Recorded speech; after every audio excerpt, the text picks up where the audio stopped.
Sefton Motors. We've got an exciting tech talk for you today. We want to talk a little bit about the generator side of the heat engine, the Melvin Heat Engine. We want to talk a little bit about how we get that electricity out of the engine and into your house or your tools or your battery bank, whatever it is you're using it for. So this is not going to focus, today's talk is not going to focus too much on the status of the engine and improvements that are going on. We will continue with those tech talks, but today we want to focus a little bit about how to get the electricity or how to generate the electricity from the heat engine and get that out into a usable form.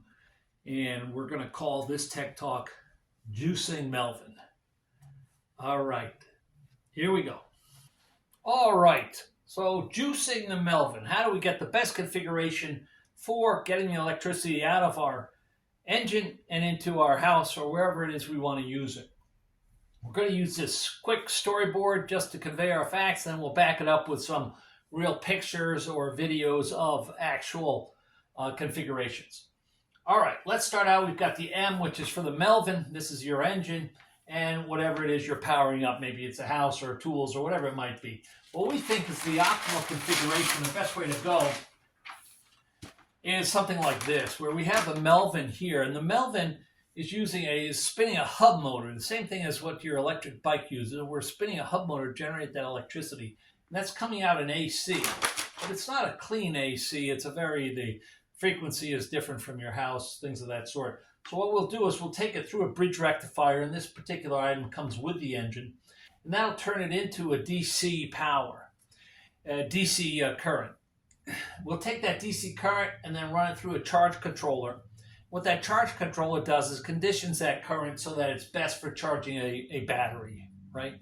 Depending on the size of the battery, depending on the state of the battery, and depending on what is coming into that charge controller from the motor. And these came about through the solar industry because when the sun first rises, you're not getting your full voltage output of that solar panel, and then at midday when the sun's the highest, you're probably getting 18 to 20 volts out of that panel in a 12 volt system that you have to manage going to your batteries or whatever it is you're using it for. So we'll use that charge controller to do that. It'll come down into a battery bank, and then we'll take that from the battery bank, the DC, through an inverter to get our AC at 60 hertz for our house or for any particular tools or anything else we might want to use that power for. All right, let's look at each one of those particular components, right? And we'll start with what we call the gen head, or what's actually developing the electricity, right? So we use the motor runs, it oscillates back and forth, and we spin a hub motor. Exact same hub motor that you find on an electric bike. Here's a picture of what it looks like. If you've seen an electric bike, this is what you see in the hub. Spokes are attached to it, but we just spin this for the juice. We use a 1500 watt hub motor at 48 volts at its maximum.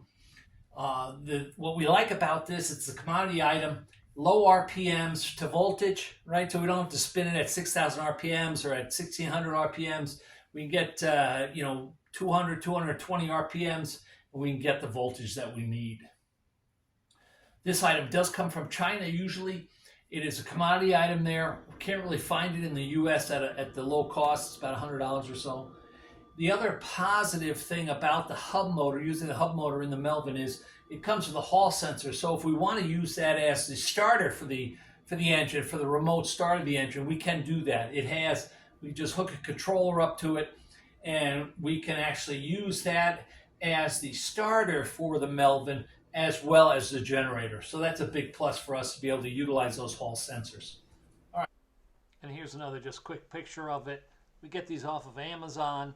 Here are some of the important specs for it. You can see it's brushless, 1500 watts, 48 volts, and the 3 hall sensors. And the hub motor is included with the purchase of every Melvin engine. The gen head. Then we'll take it out of that gen head and we'll bring it into a charge controller. The charge controller gives us a lot of benefits. One is it allows us to maximize the output from the engine into a battery bank without damaging or having to worry too much about what level of amperage or voltage is going into those batteries, right?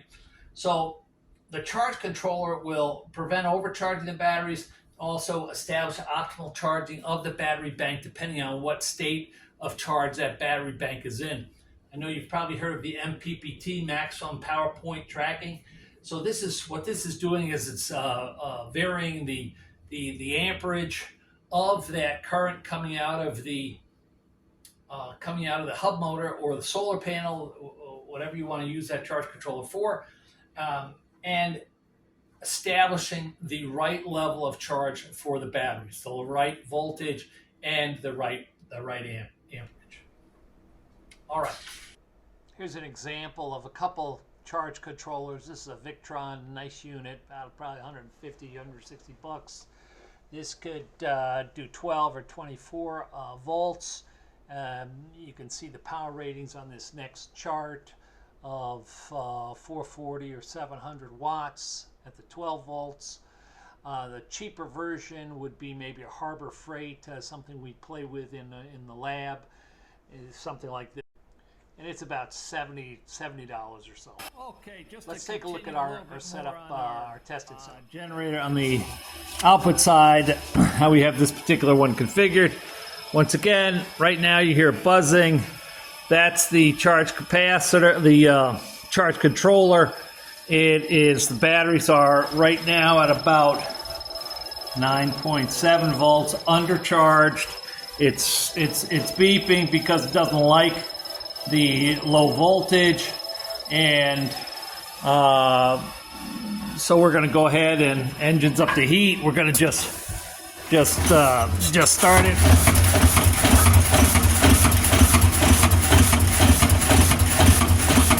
And now you can see it's starting to take some of the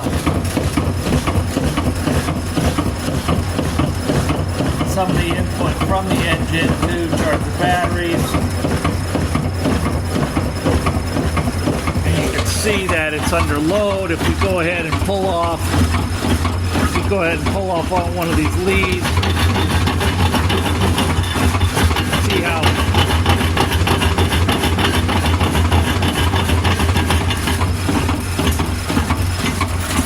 so the unloaded version of the engine versus the loaded. Okay, let's get back to our chalk talk on the next component.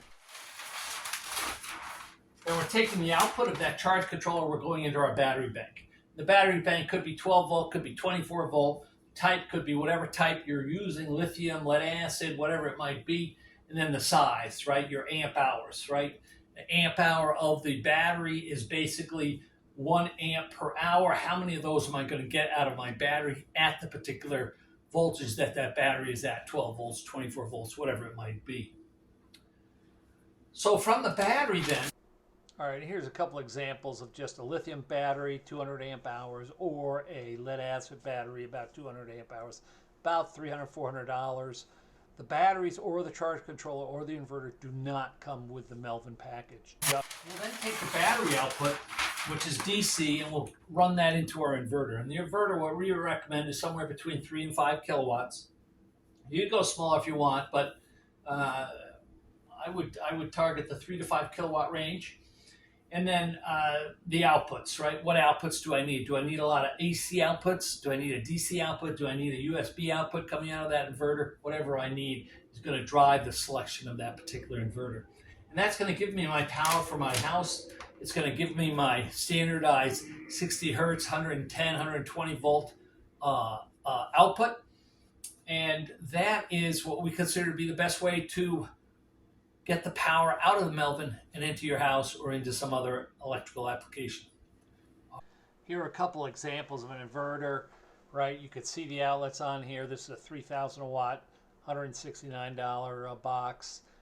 Another box from that Victron company. This is a combined box. It gives you the charge controller and the inverter. It's really just what makes the most sense for your particular application.